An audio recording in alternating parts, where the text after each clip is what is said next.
Thomas, because you have seen me, says the Lord. Blessed are they who have not seen me, but still believe.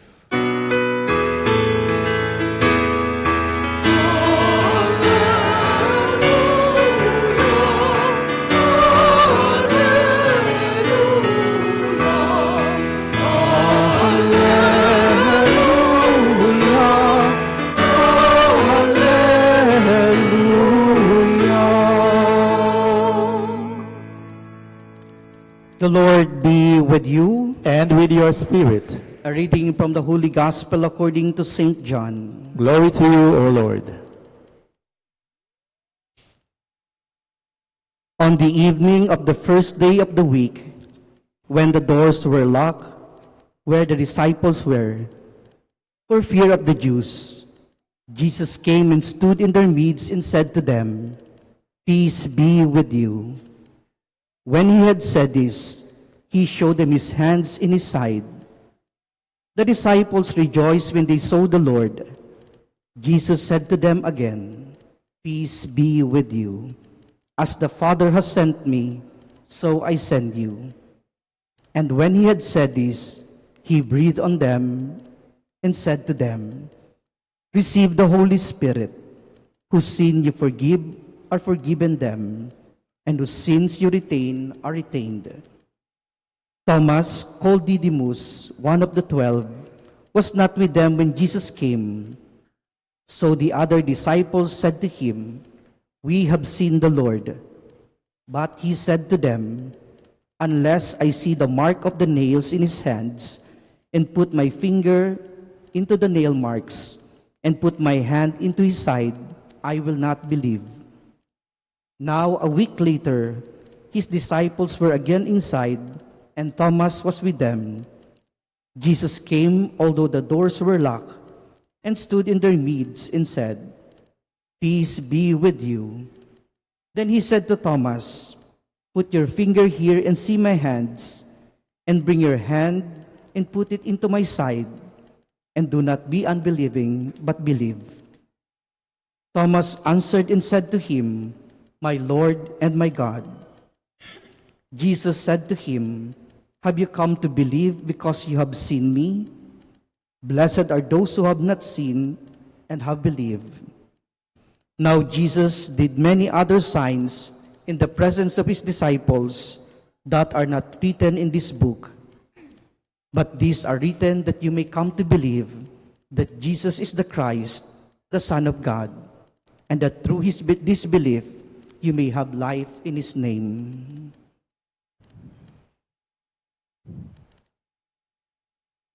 My dear brothers and sisters, the Gospel of the Lord. Praise to you, Lord Jesus Christ.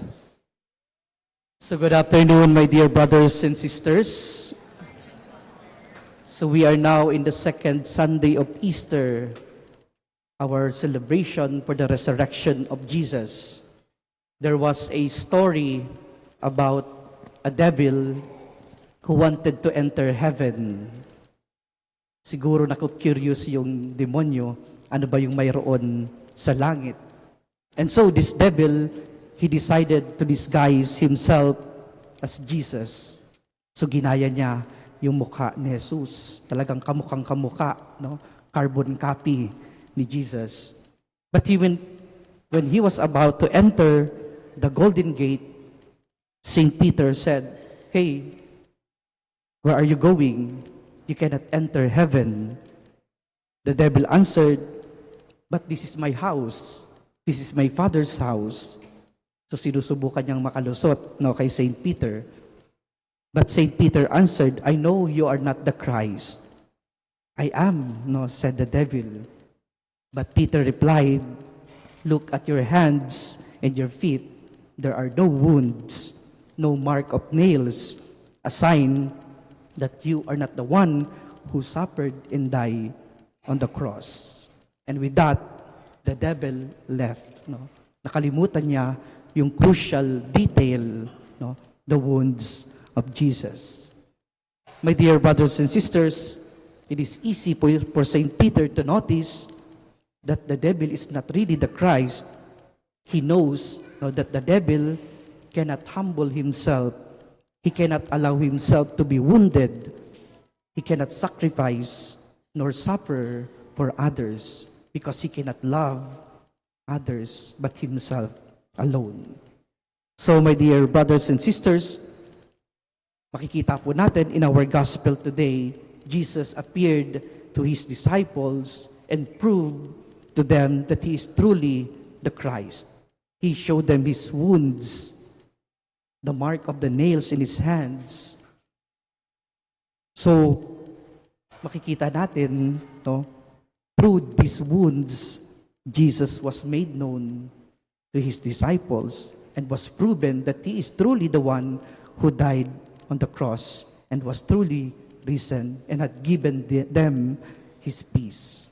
So the resurrected Christ bear the marks of the cross in his hands and his feet. So a sign that he is the one who suffered and died for his great love for all humanity, because of his mercy for all humanity. So pinakikita din doon na si Jesus talaga yung namatay, nagpakasakit para sa sanlibutan. Dala ng kanyang pagmamahal, dala ng kanyang awa sa sangkatauhan. So his death has saved us. Today, my dear brothers and sisters, we are celebrating the Divine Mercy Sunday. And so, as we celebrate this great feast of the Lord, let us remember that we who receive His mercy through His sacrifice and sufferings, we are also called to become merciful and willingly sacrifice, experiencing self-denial and suffering not for our own sake, but the sake of others. Tayo din po tinatawag, no, na magsakripisyo para sa iba. Dala ng ating pagmamahal at ganun din ang awa sa ating kapwa-tao.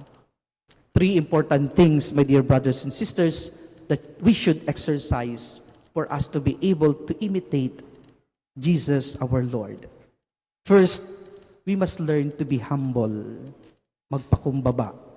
Kadalasan, ito yung madaling nawawala sa atin kapag meron na tayong kapangyarihan, kapag meron na tayong kayamanan, kapag tayo ay nagiging tanyag o kilala, nakakalimutan na nating magpakumbaba.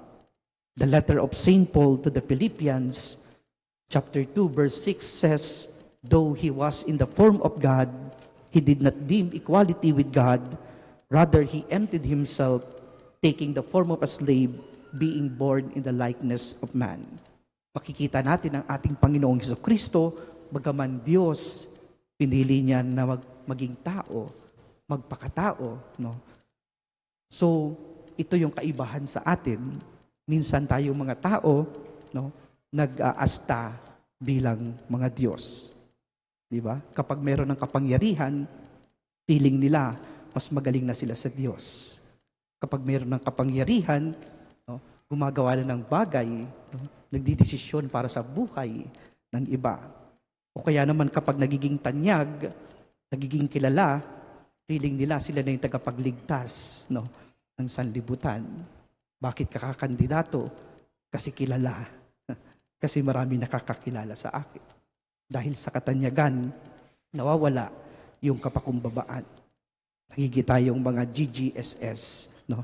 Gandang-ganda sa sarili, gwapong-gwapo sa sarili, no? Galing na galing sa sarili. Nakakalimutan yung pagpapakumbaba. So my dear brothers and sisters, kailangan natin matutunan magpakumbaba katulad ng ating Panginoon. At maraming bagay yung magagawa sa atin ng kapakumbabaan. Especially when we are bosses. No? Minsan napapasunod natin yung ating mga nasasakupan kapag marunong tayo magpakumbaba. And even sa mga magulang, our parents. No? So napapasunod natin yung mga anak kung tayo nagiging mabuting halimbawa at hindi lang tayo basta nag-uutos. No? At ganoon din sa mga partners, no? Sinasaalang-alang yung kanilang mga kabiyak. So mahalaga yung kapakumbabaan. Second point, my dear brothers and sisters, we must also learn how to sacrifice for others. So let us take note, no? Pagsakripisyo para sa iba, hindi isakripisyo ang iba. No? Kadalasan sa ating mga tao, isinasakripisyo natin yung ibang tao para sa sariling kapakanan. Sinisiraan, no? Hinihila pababa yung ating kapwa para tayo yung makilala, tayo yung mapuri, tayo yung sabihin na mas magaling. But there is something wrong with that, no? We should try to sacrifice silently for the sake of others rather than sacrificing others for our own sake. So makikita natin our Lord Jesus on the cross, He sacrificed not only His humanity, but even the dignity of His being one in the Godhead. Di ba? Parang unimaginable yung Diyos na magsasakripisyo, Diyos na mamamatay sa krus. Kaya nga, even some people would tell that is foolishness. No? Yung mamatay, yung ating Panginoon sa krus, unimaginable para sa iba. Yet Jesus endured all those things, not for His own sake, but for the sake of humanity. So mahalaga din sa atin na tagasunod ng ating Panginoon na marunong tayo magsakripisyo para sa iba. Out of our love for others at hindi para sa ating sarili.